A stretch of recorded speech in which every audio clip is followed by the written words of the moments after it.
경제는 글로벌하게 국제 경제를 심층 분석하는 시간이죠.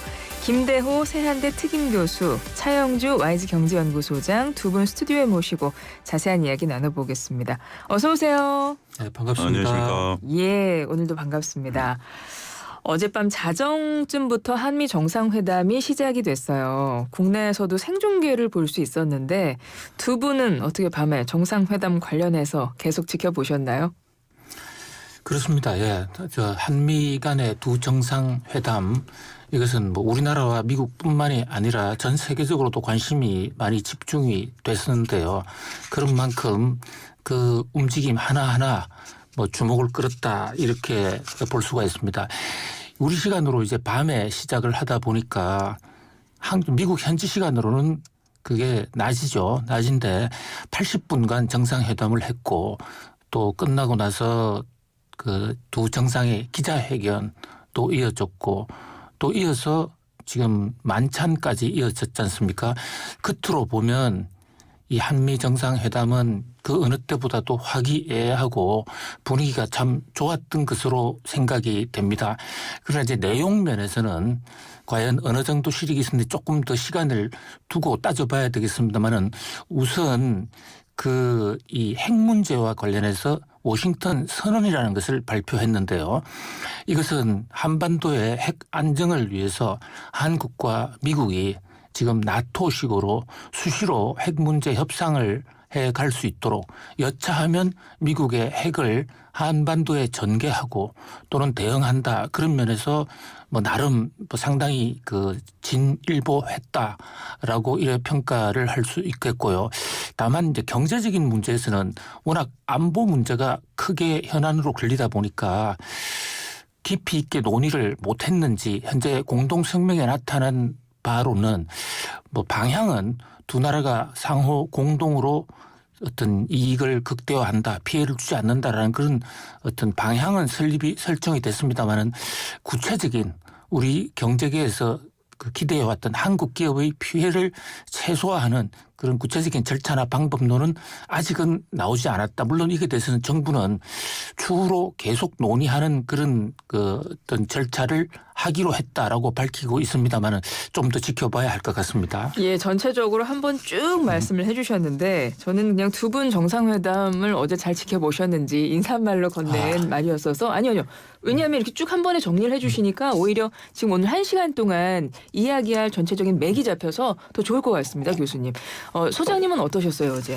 예, 아무래도 뭐 저는 이제 경제계 입장에서 그 대통령의 방미를 이제 많이 기대를 했었던 하는 사람입니다.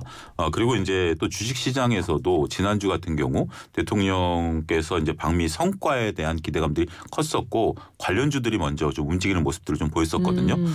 대표적으로 본다라면 뭐 2차 전지라든지 아니면 뭐 방산이라든지 원전이라든지 이런 것들이 지금 현재 현안들이 많거든요. 이 현안들을 대통령께서 잘 풀어주실 것으로 기대해서 주가가 선반영됐었는데 이번 주 들어서는 이 섹터들 특히 뭐 2차 전지를 논외로 친다 하더라도 원전이라든지 방산 관련주들이 오히려 낙폭을 좀 키워가고 있습니다. 그러니까 이제 구체적인 내용들 교수님 말씀하신 것처럼 구체적인 언급들을 좀 바래왔는데 그런 것들이 아직까지 나타나지 않다 보니까 원래 이제 주가라는 게 기대감으로 올라간 이후에는 팩트 체크가 따라와 주는 게 필수거든요.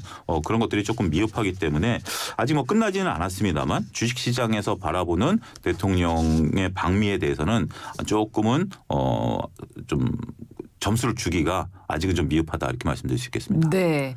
두 분이 어젯밤에 있었던 한미 정상회담에 대해서 전체적인 정리를 일단 쭉 해주셨고 또 어느 정도 좀 총평도 해주신 느낌인데요.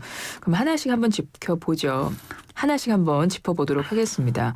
일단 올해 한미동맹 70주년을 맞이해서 바이든 행정부가 윤석열 대통령을 국빈 초청했어요. 우리 대통령의 미국 국빈 방문은 12년 만이라고 하는데 이번 한미 정상회담에서 논의된 의제는 크게 세 가지였습니다. 북한에 대한 확장 억제 강화, 그리고 경제 안보, 인적 교류 확대 뭐 이 정도라고 짚어볼 수 있고요. 그리고 오늘 경제는 글로벌하게에서는 아무래도 이 정상회담에서 나왔던 이야기 중에 경제 안보 협력 관련해서 두 분께 듣고 싶은 이야기가 많습니다. 어떤 얘기가 오갔고 어떤 결정을 했고 그래서 우리가 얻은 것 또 준 것 이런 것들은 뭘까 한번 정리를 해보고 싶은데요.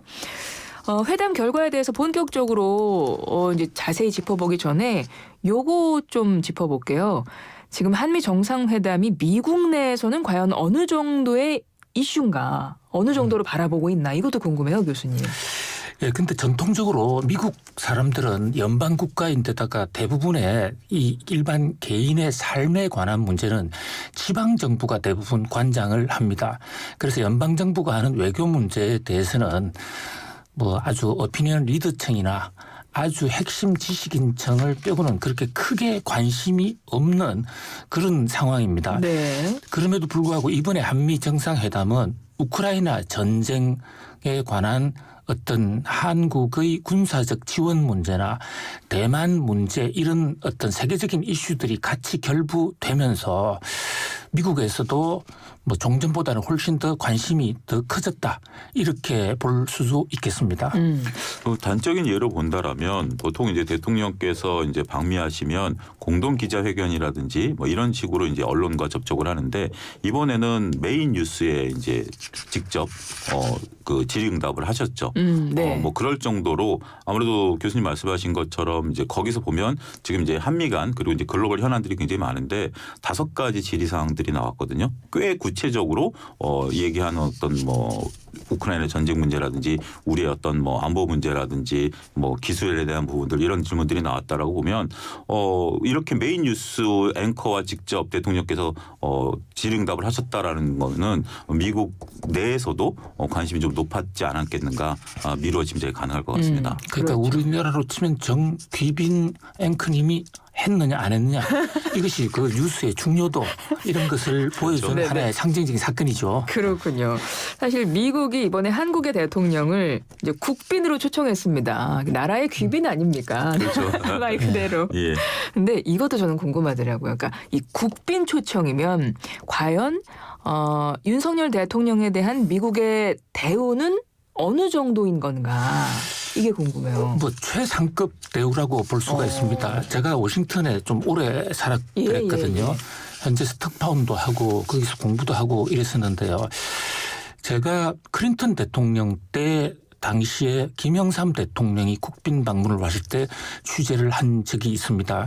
그런데 미국서 사실 이제 전 세계적으로 미국 세계의 최고 슈퍼파워인 미국으로부터 국빈 대접을 받기로 하는 것은 전 세계 지도자들의 대부분 공통적인 마음일 거예요. 외교가에서 이 그 국가 정상 어떤 외교에 있어서 초청하는 등급이 약 6개 등급이 있습니다. 네. 실무 방문, 공식 방문, 실무 공식 방문 뭐 여러 가지가 있는데요. 이것이 이제 꼭 그 나라의 급을 얘기하는 것은 아니고 너무 급한 경우에 잠시 들을 때 뭐 실무 방문을 한다 이렇게 해가지고 여러 가지 형태로 나누는데 국빈 방문은 그중에 특히 의전을 강화하는 미국 정부 입장에서는 가장 크게 정성을 기울이는 예산 문제라든지 이제 그런데 이제 이게 우리가 지금 12년 전에 바로 이명박 대통령이 갔을 때도 국빈 방문을 하지 않았습니까? 네. 근데 이제 최초의 역사상 최초의 국빈 방문을 한 미국의 국빈 방문을 한 사람이 누구일까? 네. 이것을 이제 조사를 해 보니까요. 뭐 어디일 것 같아요? 어디일까요? 많은 사람들은 영국이냐 무슨 프랑스냐 이렇게 얘기하는데 의외로 하와이 왕국이었어요. 아, 그래요? 1874년. 이 하와이가 원래 미국 땅이 아니었지 않습니까? 네네. 그런데 하와이에 당시 칼라하우마 왕을 초청하면서 국빈 방문, 그게 미국의 국빈 방문 역사의 최초의 국빈 방문이에요. 그런데 아주 공교롭게도 이 왕이 국빈 방문을 한 이후에 20년 만에 하와이는 미국에 의해서 망합니다. 아이고. 그래서 합병이 됐어요. 네네. 그래서 이것을 이제 일부 정치학자들은 원래 아름다운 장미에는 가시가 많다. 이런 얘기를 하기도 해요. 네.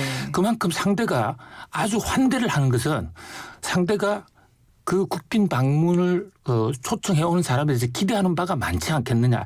당시 하와이도 그 국왕에 대해서 미국이 미국 사람 이민을 허용해달라고 강력히 요구했고 그것을 국빈 방문에서 허용을 해줬거든요. 네네. 그런데 그 이민자들이 결국은 하와이를 들어가서 그 정부와 갈등을 일으키게 되고 그 사람들이 미국 정부로 하여금 하와이를 흡수합병하자라는 어떤 그 하와이 강점의 그 단서를 마련하거든요. 물론 우리는 그런 케이스는 아닙니다만은 네네. 그러니까 그만큼 중요하다. 그리고 한 점에서는 국빈 방문 의미가 있고 또 우리가 한때 워싱턴에 가면 제대로 대접도 받지 못하는 구한말에 이럴 때 만나주지도 않았거든요. 그럴 거 생각하면 우리 대한민국 국민의 한 사람으로서 대단히 자랑스러운 일이긴 하지만은 네. 그럼에도 우리가 국빈 방문을 당했다. 국빈 방문을 받았다는데 너무 큰 의미를 둘 필요는 없다. 네네. 사실 블레어 하우스라고 국빈 방문 초청 받거든요. 네. 저도 취재할 때 들어가 보니까 호텔보다 훨씬 시설이 못해요. 그 백악관에서 왼쪽으로 한 4분, 5분 정도 걸어가면 있는데 네. 가까우니까 한 것에 불과하고 그리고 이 블레어 하우스가 원래 블레어란 사람의 개인 집입니다. 아, 그래요. 네, 그런데 2차 대전 때 플랭클린 루즈벨트 대통령 때 외국 손님들이 하도 많이 오니까 이제 미국으로서는 더 급한 사람부터 가까운 데 모셔야 된다 해서 블레어 하우스가 국빈 방문에 해당하는 사람만 초청을 하게 된 것이거든요.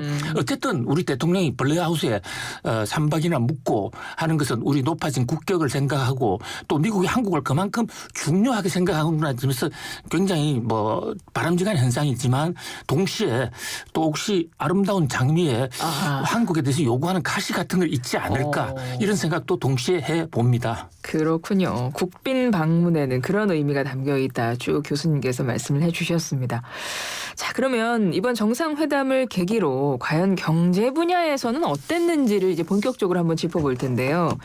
이 정상회담에 앞서서 윤석열 대통령이 대한민국 1호 영업사원이라는 타이틀을 달고 경제 중심의 정상 외교를 펼쳤고요. 그리고 투자 유치의 성과도 있었어요. 그 회담 있기 전에 방미 이틀 만에 59억 달러 투자 유치 성공했다. 이런 소식이 뭐 국내에도 계속 전해졌기 때문에요. 일단 회담 전에 전해졌던 그 경제 외교를 통한 성과 어떤 것들을 짚어볼 수 있을까요? 처음 이제 국내에 알려진 것은 이제 넷플릭스의 국내 4년간 25억 달러 투자 소식이었습니다. 네. 넷플릭스라는 건 잘 아시지만 OTT 업계의 글로벌 선두고요. 우리나라도 넷플릭스가 많이 그동안 투자를 해왔고 작년 같은 경우 넷플릭스가 약 한 1조 정도 우리나라에 좀 투자를 해서 상당히 이제 여러 가지 이제 성과를 나타내고 있었던 상황이죠. 근데 이 소식이 나오면서 이제 관련 업계의 주가가 환호성을 했습니다만 장중에 네. 다시 이제 제자리를 찾아가는 모습도 보였습니다. 근데 이게 이제 넷플릭스가 4년간 25억 달러를 이제 투자한다라는 것은 긍정적이지만 그동안 넷플릭스가 우리나라에 해왔던 금액을 놓고 보면 더하면 딱 이게 나오거든요. 아, 그래요? 예, 그렇기 때문에 넷플릭스가 이제 앞으로 이제 추가적인 부분들 이제 4년간 하겠다라는 건 좋은 거죠. 그러니까 그렇죠. 그 계획이지만 기존에 해왔던 방식대로 4년간 하겠다라는 부분들이라서 다소 약간 아쉽다. 그렇군요. 하는 건 좋다. 이거 뭐 돈이 안 들어오는 건 아니니까 조금 아쉽다라는 부분들이 있고 또 한 가지 이제 구체적으로 보면 이제 MOU를 이제 상당 부분 맺었습니다. 23건의 MOU를 이제 워싱턴 DC 월드 파스토리아 호텔 여기 굉장히 역사적인 호텔이죠. 유명한 호텔이죠. 여기서 이제 그 기업이라든지 기관 대표들과 그 MOU를 맺었는데 구체적으로 보면 배터리라든지 바이오, 자율주행 항공권과 관련해서 한 10건 정도. 그다음에 우리가 이제 바라고 있는 수소 원자력, 그다음에 탄소 중립과에서 13건의 이제 내용들이 나왔습니다. 그런데 이거가 이제 MOU라는 것도 물론 구체성은 좀 많이 떨어지죠. 과거 이제 우리 대통령이라든지 과거 정부가 글로벌리 MOU를 맺어온 것들에 대해서 추적해 보면 거의 이제 구체적으로 성과가 이루어진 것은 그렇게 많지는 않았었습니다. MOU를 체결하고 나서요? 그러니까 MOU라는 것은 뭐냐면 이제 예를 들어서 교수님과 제가 MOU를 체결한 뭐 예를 들어서 들어서 뭐 하는 프로젝트를 MOU를 맺는다 그러면 만나서 얘기하자라는 거예요. 예. 그 약속을 잡은 겁니다. 그러니까 이제 뭐 여러 사람들과 얘기할 수 있지만 요건에 대해서는 먼저 당신하고 얘기를 하겠다라는 것이지 이게 매출과 영업이익으로 일어나는 과정에 있어서는 여러 가지 변수가 작용할 수 있거든요. 그래서 과거 이제 이런 MOU에 대해서는 이제 투자자 입장에서 그러니까 이제 이 업계를 바라보는 주식 투자 입장에서 본다라면 과거에 대비해서 기대감이 많이 떨어지는 거죠. MOU 이후에 실질적으로 구체적인 성과가 나타나려고 한다라면 넘어야 될 산들이 너무 많은 거죠. 그렇군요. 그리고 과거 정부가 여러 가지 MOU를 체결해 왔던 것들을 지금 복귀해 보면 실질적으로 이루어진 것들이 거의 없는 좀 약간 회색 안경을 끼고 보는 거죠. 이게 이제 기대감 뭐 지금 저희가 서둘러서 회색 안경을 끌 필요는 없습니다만 과거 사례가 좀 있었다. 그리고 또 한 가지 이제 이 MOU라는 거는 긍정적이지만 아쉬운 것은 구체적인 내용이 아직까지 알려져 있지 않다라는 겁니다. 그 MOU에 대해서요? 그러니까 이제 이 얘기가 제가 배터리, 바이오, 자율주행, 항공 여러 가지 말씀을 드렸잖아요. 네. 그러면 여기서 구체적으로 어떤 항공에 대한 MOU를 맺었느냐. 원전 관련해서 어떤 구체적인 MOU를 맺었느냐. 요거는 아직까지 언론에서 제가 못 찾아봤습니다. 그렇기 때문에 이제 대통령이 이제 방미 성과가 끝나고 나면 구체적으로 이제 정부에서 발표가 나올 것으로 보여지긴 하는데 뭐 금액도 지금 한 59억 달러 정도인데 지금 이제 우리가 얼마 전에 사우디 가셨을 때 300억 달러 MOU를 맺고 오셨거든요. 그거에 비하면 상대적으로 아직까지는 조금 기대감이 컸었던 거 대비해서 조금 미흡하지 않나라는 것도 일견 있다 이렇게 말씀드리겠습니다. 지난번에 아랍에미리트 대통령 순방 때 죄송합니다. 사우디가 아니라 아랍에서 UAE에 갔었을 때 그때 300억 달러 투자라는 성과를 이뤘는데 그것과 비교했을 때 사실은 조금은 기대에 못 미치는 거 아닌가 이런 말씀이신 거네요. 네, 그렇습니다. 교수님은 어떠세요? MOU라는 게요. 메모랜덤 오브 언더스탠딩입니다. 이것은 계약이 아니에요. 우리가 이 민법이나 상법에서 계약을 맺으면 그 계약을 이행하지 않았을 때 거기에 대해서 어떤 벌칙을 부과하도록 되어 있는 이게 계약이거든요. 네. 투자 얼마나 한다. 그래서 보통은 계약을 맺을 때 10%라든지 이런 거 계약금을 걸잖아요. 네. 그런데 메모랜덤 오브 언더스탠딩 내가 알고 있어. 너가 여기에 관심 있다는 내가 알고 있어. 그렇기 때문에 그것은 실제로 뭐 메모랜덤대로 MOU대로 추진될 수도 있고 그 이상이 될 수도 있고 또 경우에 따라서는 하나도 안 될 수도 있거든요. 그렇지만은 일단 관심을 갖고 있다는 것 자체는 나름대로 의미가 있죠. 그런데 우리가 너무 국민들도 또 경제계에서도 이 정상이 나갔을 때 얼마를 맺었느냐, 몇 건 맺었느냐 여기에 일비할 필요는 전 없다고 봐요.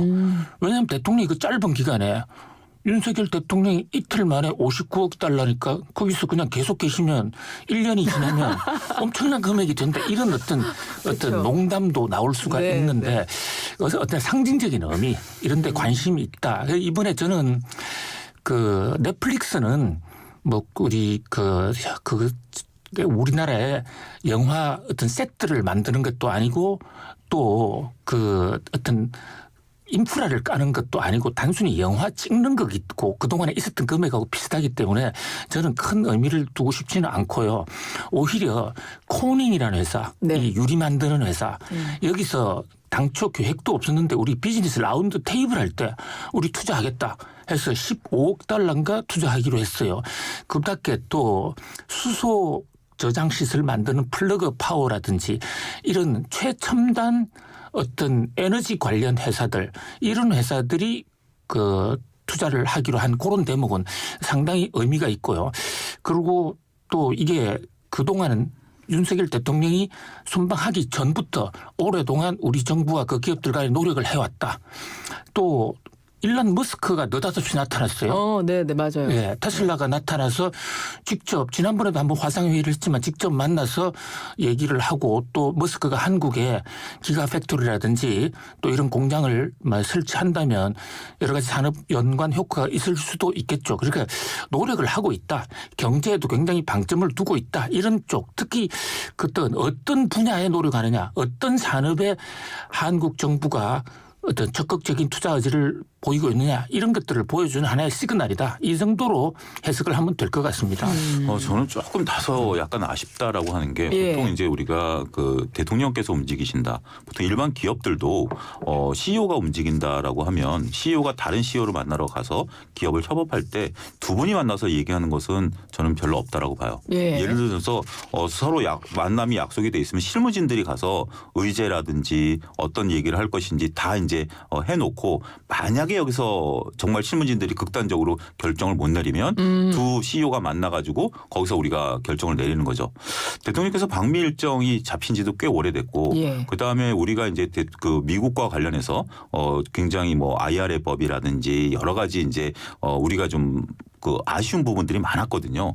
그러니까 그런 부분에 대한 어떤 해결 모색이라든지 이런 것들이 기대했던 게 컸습니다. 실질적으로 대통령께서 무엇을 어떤 기업들의 투자를 유치하는 것도 굉장히 좋긴 하지만 우리가 지금 현재 미국이 추진하고 있는 그 정책에 대해서 우리가 피해를 보고 있고 아직까지 수혜를 못 보는 부분들에 대해서 상당히 많이 어필을 하고 거기에 대해서 미국의 양보를 얻어오지 않겠는가라는 기대감이 컸었거든요. 근데 그러한 내용들은 아직까지 밝혀지지 않고 있다는 측면에 있어서 보면 우리 정부가 이제 노력은 했지만 미국 정부의 이렇게 읽힐 수가 있는 거죠. 우리 정부가 노력했지만 미국이 그것을 안 들어주니까 발표를 못하는 거일 수도 있기 때문에 오히려 이번에 이런 내용이 없다라면 우리가 더 이상 미국에 대통령께서 가셨는데 어필을 못했다라고 한다면 미국 우리가 계속 다뤘던 IR법이라든지 칩스법에 미국 주도로 계속 끌려갈 가능성이 높지 않겠는가 그것도 염두에 둬야 될 것 같습니다. 그렇군요. 그 부분은 잠시 후 2부에서 조금 더 자세히 이야기를 나눠볼게요. 이 MOU 체결이라는 게 윤 대통령이랑 경제사절단 120여 명 국내 대기업 CEO 총출동했잖아요. 그래서 기업 간의 MOU 맺은 걸 말씀하시는 거죠. 그 형태는 그렇습니다. 그렇죠. 정부 간에 맺은 건 아니고요. 기업이라든지 어떤 단체와 맺은 그런 것들을 이제 모아서 이렇게 발표를 했다라고 말씀드릴 수 있겠습니다. 예. 정부가 그 자리에서 투자 신고식이라는 걸 하면서 MOU에 따라서 우리가 한국에 투자한다. 그러면 우리 대통령 앞에서 우리 이렇게 투자합니다라고 이제 구두로는 얘기를 하고 한국 정부의 지원을 요구합니다. 이런 정도 얘기는 오고 갔었습니다. 아, 그렇군요. 알겠습니다. YTN 라디오 생생경제 함께하고 계신데요. 오늘 목요일이죠. 경제는 글로벌하게 차영주 와이즈 경제연구소장님, 김대호 세한대 특임 교수님 두 분과 함께하고 있습니다. 광고 듣겠습니다. Your trend, your tracks. 완전히 새로워진 쉐보레 트랙스 크로스오버 탄생. 볼드하면서 슬릭한 오버사이즈 핏과 SUV와 세단의 경계를 넘나드는 크로스오버 트랙스 크로스오버. 가까운 쉐보레 전시장에서 만나보세요. Chevrolet, find new roads. 하나만 기억해요 1호 둘둘 앞번호도 뒷번호도 1호 둘둘 대리운전 1호 둘둘 1호 둘둘 1호 둘둘 하나만 기억해요 1호 둘둘 대리운전 1호 둘둘 캐스퍼 밸런스 게임. 빨리 나오는 캐스퍼, 할인받는 캐스퍼. 어떤 걸 선택할래? 빨리 나오는데 할인도 되는 건 없어? 욕심쟁이네. 그럼 4월에 진행되는 캐스퍼 특별 기획전을 놓치지 마. 할인은 기본, 푸짐한 구매 혜택까지 쏟아진대. 지금 캐스퍼 온라인에서.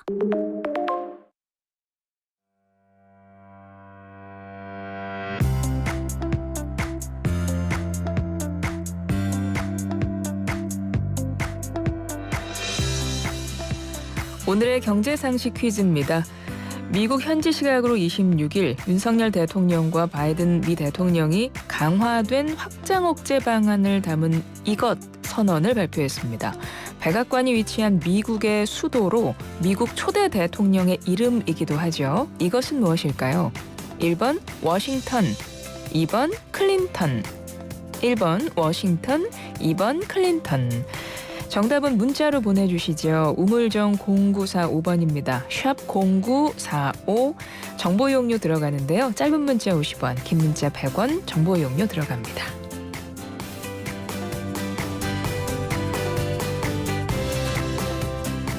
YTN 라디오 생생경제에서 드리는 선물입니다. 독서와 무제한 친해질이 국내 최대 월정액 독서앱 밀리의 서재에서 전자책을 자유롭게 읽을 수 있는 3개월 구독권, 20년 전통 대한민국 대표 만두 한만두에서 온 가족이 즐길 수 있는 만두 선물 세트, 대한스포츠 물리치료학회에서 공식 추천하고 특허받은 척추케어 폼 롤러 코어 다이어트 딥 롤러, 해동이 필요 없는 냉동실 보관 용기 땡스 소윤, 허벌라이프 뉴트리션에서 식사 대용 쉐이크 포뮬러1 건강한 식사와 쉐이커, 체계적인 배합으로 건강한 다이어트 철학을 담은 에버비키니에서 맛있게 즐기는 바질라카노, 정직한 건강식품 전문점 백세라이프에서 활력소 침향 청심단 3000과 로얄 아르간 커넬 오일 세트, 물 없이 머리 감고 샤워하는 베리코드 노워터 샴푸와 바디워시를 선물로 보내드립니다.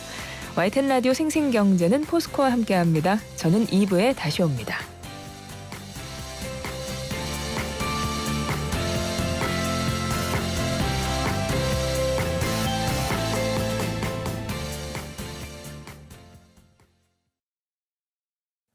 월급 빼고 다 오르는 요즘, 여러분의 경제는 안녕한가요? 어렵고 힘든 때일수록 현명한 경제 정보는 필수겠죠. YTN 라디오 생생경제와 함께하면 지금의 위기, 기회로 바꿀 수 있습니다. 계속해서 함께해주세요. 지금까지 굿모닝 굿라이프 진행자 양수진이었습니다. 당신이 꿈꾸는 미래는 무엇입니까? 인천에게 말해주세요. 당신의 꿈에 인천이 응답합니다. 모두가 잘 사는 균형도시, 꿈이 실현되는 세계도시, 미래가치 창조의 혁신도시, 진심과 배려의 소통도시. 인천의 꿈, 대한민국의 미래. 안녕하세요. 자존감 수업, 사랑 수업의 작가, 정신건강의학과 전문의 윤홍균입니다. 최근 5년간 자살 사망자 수를 계절별로 보면 2019년을 제외하고 봄철에 자살 사망자가 가장 많았다고 합니다. 봄이 주는 활기에 상대적 박탈감을 느껴 우울증이 더 악화될 수도 있다는 건데요. 봄탄다는 누군가의 표현을 가볍게 들을 수 없는 이유기도 합니다. 이 봄날 예기치 못한 실패에 자존감은 낮아지고 내 사랑은 왜 이렇게 힘들까 스스로 상처내고 있다면 곁에 있는 누군가의 지지와 격려, 사랑이 필요합니다. 전화 한 통, 진솔한 위로로 표현하면 어떨까요? 당신은 세상에서 단 하나뿐인 소중한 존재입니다. YTN 라디오 캠페인 생명 그 소중함을 위하여 생명보험 사회공헌위원회와 안실련이 함께합니다.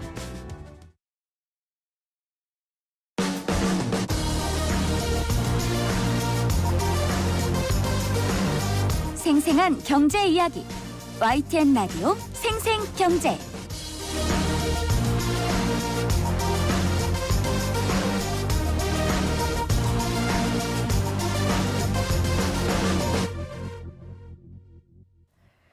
FM 94.5MHz YTN 라디오 듣고 계십니다. 생생경제 함께하고 계시고요. 오늘 경제는 글로벌하게 국제경제를 심층 분석하는 시간입니다. 김대호 세한대 특임 교수님, 차영주 YG경제연구소장님 두 분과 함께하고 있습니다. 어젯밤에 있었던 한미 정상회담과 관련해서 오늘 이야기를 나누고 있는데요. 그러면 본격적으로 좀 경제 분야와 관련한 이야기를 해보도록 하겠습니다. 이번 회담에서 어떤 이야기들이 오갔고 어떻게 경제 분야에서요. 그래서 단도직입적으로 일단 이 질문부터 드릴게요. 결과부터 한번 판단을 해보겠습니다. 먼저 제가 묻고 싶은 질문은 두 가지입니다. 첫 번째는 먼저 우리가 얻은 실익은 무엇이냐. 그리고 두 번째는 그럼 우리가 놓친 거, 한마디로 손해난 건 무엇이냐 이거거든요. 먼저 첫 번째 우리가 얻은 실익 뭐가 있을까요? 예, 우리가 얻은 실익. 자, 현재 현안이 되고 있는 인플레 감축법이라는 IRA에 따른 한국 기업의 어떤 애로사항 이것을 해소했다까지는 아니지만 해소할 수 있는 어떤 정상들 간의 대화를 했다. 요 정도는 얻었다고 보여지고요. 네. 또 그다음에 반도체 칩법과 관련해서도 중국에 대한 한국이 반도체 동맹을 미국과 맺는 과정에서 중국에 추가로 정산을 하지 못한다는 것 등에 대한 어떤 제한 요인에도 정상 간에 어떤 이런 게 우려가 있다. 같이 공동으로 노력하자라는 데 합의했다는 것 정도는 일단 얻었다고 볼 수가 있겠습니다. 그런데 이번 한미 정상회담에서 워낙 관심이 한반도의 어떤 핵 억제 핵 확장 억제 문제 여기에 너무 포커스가 맞추어지다 보니까 기자회견에서도 또 정상회담의 공동선언문에서도 경제 문제는 조금 뒤로 밀리는 듯한 모습이었는데요. 맞아요. 우선 정상회담에서 나온 합의된 그 공동성명 내용을 보면요. 아주 그 의미심장한 표현이 있는데요. 한미 경제 현안인 인플레 감축법과 반도체법에 관해서 한국 기업들의 우려를 완화하기 위해 한미 양국이 기울여 온 최근의 노력을 평가했다. 네, 자, 네. 이 굉장히 외교적인 수사여서 네. 해석하기가 어렵습니다만 어쨌든 정상 간에 반도체법과 이 인플레 감축법에서 한국 기업이 우려가 있었구나. 그것을 완화하기 위해서 최근에 양국이 좀 노력해왔구나. 예. 이런 것을 일단 공동성명에 담았다라는 의미. 그다음에 또 기업 활동을 하는 데 있어서 예측 가능성이 있는 여건을 조성하자. 그래서 상호 호혜적인 미국 내 기업 투자가 되도록 긴밀한 협의를 해 나가기로 약속했다. 그러니까 이번 한미 정상회담이 끝이 아니라 이런 인플레 감축법이나 또는 반도체 십서법을 하는 과정에서 미국이 예측하지 못한 갑자기 어떤 새로운 조건을 넣어가지고 한국 기업이 피해를 보게 한다는 거 이거 없도록 하도록 노력하고 그다음에 또 이 긴밀한 협의를 해 나가기로 했다. 이런 얘기 좀 문제를 인식하고 같이 노력하기로 했다. 이렇게는 볼 수 있지 않습니까? 네. 그런데 이제 우리가 이제 그동안에 우리 경제계에서는 좀 똑부러지게 한국이 동맹국이고 너무 그동안에 많은 좀 고통을 겪어왔고 또 이번에 윤석열 대통령이 정치적으로 외교적으로 미국에 상당히 큰 협조를 했으니까 그런 어떤 문제가 한꺼번에 해결되지 않을까라는 기대를 했는데 그런 기대는 뭐 전혀 언급이 되지 않았다라는 점에서 좀 아쉬울 수 있습니다. 그런데 이 문제가 좀 좋게 평가한다면요. 바이든 대통령 입장에서도 곤혹스러울 겁니다. 왜냐하면 한국에 대해서만 이런 인플레 보조금 문제나 또는 칩서법 문제를 해줬을 경우에 또 다른 나라가 우리도 해달라 하고 달라들 수도 있기 때문에 그러니까 한미 정상 간에 깊이 있게 논의를 하고도 표현을 이렇게밖에 할 수 없었을 수도 있고 아니면 진짜로 뭐 그냥 건성으로 앞으로 잘 노력해봐 했을 수도 있는데 그건 현재 여기서는 우리가 확인할 길이 없는 것이거든요. 그러니까 앞으로 좀 시간을 두고 봐가면서 양국 정상이 또는 양국 정부가 어떻게 해 나가느냐 여기서 계속 노력을 해야 되고 지켜봐야 될 문제라고 봅니다.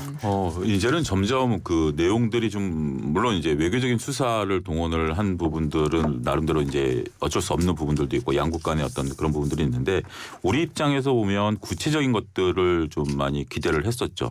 그런 또 기대감을 좀 가졌었던 것이라고 보면 이것도 뭐 개인적인 생각일 수도 있겠습니다만 대통령께서 방미하시기 이전에 여러 가지 이슈들이 좀 터지지 않았습니까?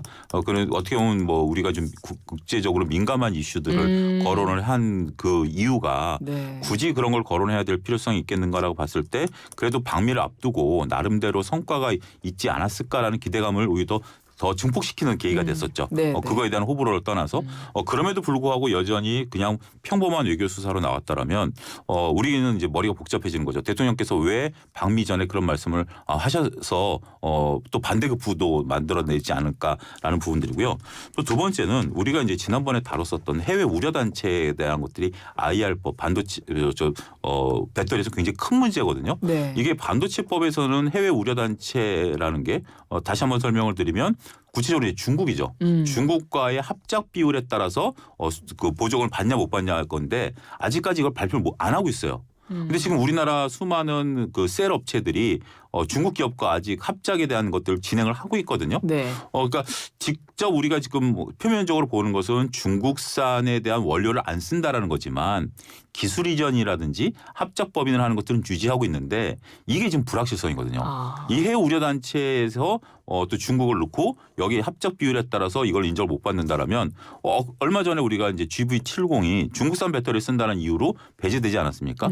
이런 것들에 대한 불확실성이 아직까지는 상존해 있다. 여전히 관심을 갖고 계신 건 알겠지만 업계에서는 이런 것들에 대한 어떤 좀 조치 이런 것들을 좀 바랬던 거에 비하면 조금 좀 아쉬울 수도 있다 이렇게 말씀드릴 수 있겠죠. 그러면 우리가 놓친 거 한마디로 우리가 손해 난 거. 예, 지금 차 소장님은 이 부분을 좀 말씀하시는 거예요. 손해난 거로 하자라면 또 다른 부분들은 예. 그 전에 대통령께서 이제 글로벌리 민감한 발언들을 하심으로써 우리가 이제 다른 나라와의 교역이라든지 무역 상태가 급속도로 악화되고 있다라는 겁니다. 그런 것들이 어떻게 보면 그럼에도 불구하고 대통령께서 뭔가를 얻어오실 것이지 않았는가라고 미뤄 짐작을 했는데 그렇지 않다라면 오히려 모르겠습니다. 지금 59억 달러 정도 성과가 나타난 건 있습니다만 우리가 글로벌리 민감한 문제를 발언한 것들에 대한 상대 국가들의 반발 그리고 거기에 계신 교민분들의 어떤 불안감 이런 것들은 우리가 좀 어떻게 보면 이번에 그 불이익을 좀 본 게 아니겠나 싶습니다. 그 문제와 관련해서 보충 좀 설명을 올리면요. 이번에 한미 정상회담에서 우크라이나 문제에 대해서는 한국이 우크라이나를 적극 지원하는 문제는 들어가 있었지만 군사 문제라든지 포탄 지원 문제는 언급되지 않았습니다. 그런 면에서는 상당히 일단 우려를 좀 들었다 이렇게 볼 수가 있겠고요. 그런데 문제는 대만 문제인데요. 대만 문제에 대해서는 이 현상에 대만이라는 나라의 현상 문제 중국과의 관계에서 그 현상을 군사적이나 외압으로 해서 현상을 변경하는 것을 원치 않는다라는 그 미국의 입장에 100% 동조한 게 공동성명에 아주 선명하게 나오거든요. 이 대목은 얼핏 보면 이제 우리 입장에서는 원론이 얘기인 것 같은데 중국 입장에서는 좀 아픈 얘기일 수가 있죠. 중국은 미국과 수교를 할 당시에 대만은 중국의 한 나라다라는 부분을 분명히 하고 미국도 거기에 대해서 노력한다라고 거기에 방점을 두고 있단 말이죠. 물론 미국은 그 당시에도 대만이 중국의 한 부분이지만 이 현상을 군사적으로 무력으로 바꾸는 것은 아니다라고 미국은 그렇게 이해를 한다 해가지고 서로 간의 입장은 좀 팽팽합니다만은 그 이후에 중국은 바로 이 대목과 관련해서 대만이 중국의 하나의 부분이다라는 쪽을 조금 희석시킬 수 있는 이런 발언에 대해서 국제적으로 굉장한 압력을 가해왔거든요. 그런 면에서 지금 중국 언론들은 벌써부터 이 한미 공동 성명에 대해서 상당히 비판적인 시각이고 이렇게 되면 결국은 한중 관계가 상당한 영향을 받을 가능성이 있다. 그런데 과연 그러면 우리는 미국으로부터서 무엇을 받아냈느냐 이제 이런 어떤 대차대조표 계산이 나올 수가 있죠. 정상회담이 끝나고 기자회견을 했는데요. 첫 질문이 아주 공교롭게도 우리나라 기자가 아니라 미국 기자가 바로 반도체 한국 동맹, 미국 한국 동맹 한다고 그러는데 한국 기업들 미국에서 추가로 생산 정설을 못하게 하면 어떡하느냐 이런 질문이 있었어요. 그런데 그 질문에 대해서 바이든 대통령은 오히려 이 중국에 대해서 어떤 우리가 반도체 수출 안 하려고 하는 것이 아니야. 그러니까 이게 중국 견제가 아니다. 그렇게 말을 했죠. 그래서 동문서답을 해버렸단 말이죠. 그런데 거기에 대해서 바로 팔로잉 퀘스천이 한국 기자가 했어야 되는데 사실 그러니까 문제의 본질을 지금 회피해 간 거지 않습니까? 우리 기업이 지금 문제지 중국에 대해서 규제 제재를 하려는 거 아니냐 문제가 아니라 한국 기업이 그 과정에서 엄청난 피해를 보고 있어서 한미 동맹에 열심히 잘하려다 보니 한국 기업들 피해를 어떻게 하느냐 이 문제에 대해서 추가적으로 질문이 안 나왔습니다. 한국 기자들은 대부분 정치부 기자들이 주류를 이루다 보니까 안보 동맹 문제가 좀 더 급하게 보였던 것으로 보이는데 그런 면에서 바이든 대통령의 속내가 정확하게 알 기회를 놓쳐버렸어요. 이 문제는 계속해서 두고 좀 더 미국 조야의 여론 형성을 통해서 또는 한미 간의 고위급 외교 당국을 통해서도 계속 나와야 될 문제. 가장 크게 우리 놓친 문제는 결국은 중국과의 관계를 어떻게 하느냐. 우리는 열심히 미국과의 동맹, 이 글로벌 물류 동맹을 위해서 이렇게 했는데 그 과정에서 본의 아니게 중국과 좀 싸워야 되는 특히 반도체는 당장에 팔 수 없는 그런 상황에 같다는 이 문제에 대해서 구체적으로 언급이 되지 않았다. 이것이 우리가 이번 정상회담에서 좀 아쉬운 부분이 아니겠는가 싶습니다. 그렇군요. 우리가 이번 한미 정상회담에서 특히나 이제 경제 안보 협력 분야에서 이제 제가 짚어보고 싶어서 드렸던 질문이죠. 우리가 얻은 실익은, 그러니까 IRA나 반도체법에서 우리가 지금 뭐 여러 가지로 제약 조건이 많습니다. 한국 기업이 많이 어려워졌는데 이제 그 부분이 아마 많은 분들이 가장 관심이 있었고 좀 기대를 했던, 거기서 조금 더 우리에게 유리한 조건들이 좀 풀어줬으면 하는 그런 기대를 하셨을 텐데 이 실익에 대해서 뭐라고 지금 평가를 해주셨냐면, 그러니까 한국에 우려가 있다는 거 알고 있고 그 우려를 완화시키기 위해서 우리가 서로 공감했고 앞으로 노력해 나가기로 했다라는 걸 공동 성명에 넣었기 때문에 그래도 양국 정상이 그 부분은 알고 있다 정도. 이게 그래서 앞으로 향후 노력은 하겠구나의 정도의 어떤 거를 좀 이익이라면 이익이라고 볼 수 있다라고 짚어주셨고, 반대로 그러면 우리가 손해난 거 좀 그 부분은 우크라이나나 대만에 대한 어떤 미국의 기조를 우리가 그 동조를 확실히 보내는 부분을, 특히 이제 대만과 관련해서 더 그런데 그걸 공동성명에 정확하게 좀 들어간 부분이 있는데, 그것 때문에 앞으로 향후 러시아 또 이제 중국, 특히 중국과 외교를 하는 데 있어서 이게 어느 정도 좀 걸림돌이 되지 않을까. 그래서 앞으로 향후 다른 나라와의 외교 전략에 좀 우리가 훨씬 더 고민을 많이 해야 되는 지금 상황에 놓인 거 아닌가. 이 부분이 좀 손해라면 손해인 것 같다. 우리가 놓친 부분인 것 같다. 이렇게 짚어주셨습니다. 뭔가 좀 이렇게 구체적으로, 그러니까 투명하게 보이는 게 없는 상황이긴 하군요. 근데 지금 이제 네. 우리가 이제 당장 이제 발등의 불이라고 보는 것은 중국과의 어떤 부분들이 심각합니다. 지금 저희가 계속 다뤘던 거지만 현 정부 들어서면서부터 중국과의 무역 적자가 발생이 됐고 지금은 이제 점점 더 그 격차를 벌려가고 있는 상황이죠. 지금 이제 우리가 특히 이제 중국 어쨌든 다 포함해서 무역 적자, 이제 경상수지까지 적자가 났는데 이 규모는 점점 더 커져간다라는 거죠. 특히 우리가 IMF라든지 서브프라임 때도 경상수지가 적자인 적이 잠깐 있었습니다. 근데 네. 그 폭을 이미 넘어서 버렸거든요. 그렇게 하면서 이제 다른 나라와 우리는 무역을 통해서 그리고 다양한 어떤 뭐 통상을 통해서 산업 먹고 살기의 산업 구조가 돼 있는데 지금 이제 가장 주변 국가의 어떤 이런 뭐 여러 가지 정치적인 문제가 경제를 짓누르는 그런 상황이 되다 보니까 경제계 입장에서는 좀 답답할 수밖에 없다라고 말씀을 드릴 수가 있겠죠. 네.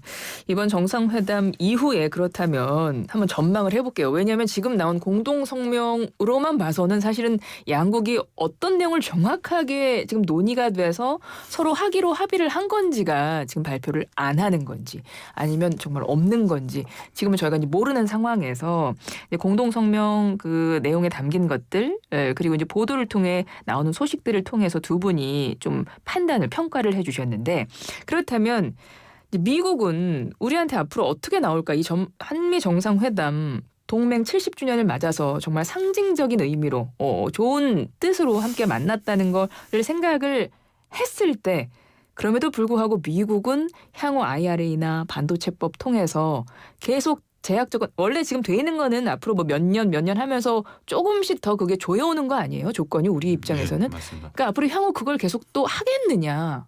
미국은 앞으로 어떻게 할 거라고 전망을 하세요?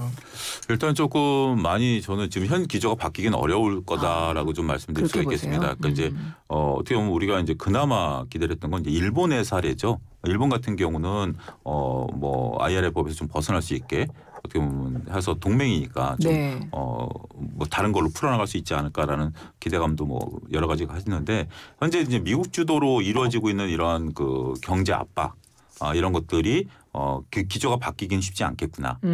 일단 우리가 아무리 어필을 한다 하더라도 미국 일단 여러 가지 해석이 가능하죠. 일단 미국의 입장이 너무 확고하구나. 네. 이런 것들이 재확인됐다라고 볼 수밖에 없겠고요. 우리가 이제 주도해서 이것을 방향 물꼬를 틀기에는 조금 미흡한 상황이 이제 연출이 됐구나라고 오히려 확인이 됐다라고 저는 말씀을 드릴 수가 있겠습니다. 지금 이제 우리 경제가 급속도로 무역이라든지 아니면 이제 미국 주도의 어떤 뭐 경제 산업의 구조 개편이라든지 이런 것들이 이루어지는 부분, 여기서 우리가 조금 유예를 얻을 수 있었던 부분도 쉽지 않다라는 것을 재확인됐기 때문에 현재 기조가 급격히 바뀌긴 어렵겠다. 저는 한마디로 그렇게 정리해야 될 것 같습니다. 근데 저는 조금 이 부분도 좀 봐야 되는 거 아닌가 싶은 것이 바이든 대통령이 재선 출마 선언했잖아요. 네. 네, 그러면서 이렇게 말을 했더라고요. 자신의 경제적 성과를 토대로 승리하겠다라고 말을 했더라고요. 그래서 이 바이든의 속내가 과연 뭘까? 그래서 그 부분으로 교수님 좀 전망을 해주실 수 있어요? 맞습니다. 지금 우리 윤석열 대통령이 워싱턴에 도착하기 바로 직전에 바이든 대통령이 재선 출마 선언을 했습니다. 예.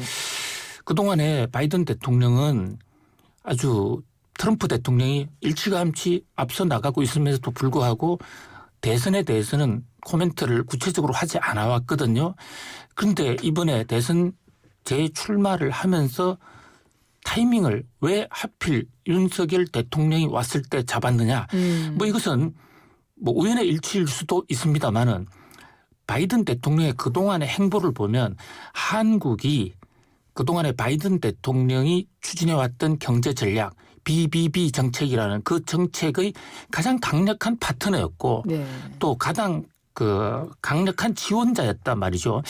특히 지난번 선거 때 이른바 스윙 스테이트 굉장히 접전을 벌였던 트럼프 대통령과 접전을 벌였던 조지아 지역이라든지 필라델피아 지역이라든지 이런 쪽에서의 승부가 결국 대선 승부를 가늠하는데 거기에 우리나라 현대가 전기차 짓기로 했고 그다음에 또 LG 같은 곳에서 거기서 배터리 공장 짓기로 했거든요. 네. 이번에도 우리 윤석열 대통령이 59억 달러 유치 활동을 할 때 우리나라의 현대차와 SK온이 거기에 합작으로 배터리 공장을 대형으로 짓겠다는 것을 이번 순방기간 중에 발표했습니다. 네. 그것은 미국에서는 바이든의 투자 유치 성과로 이렇게 보도가 됐거든요. 네.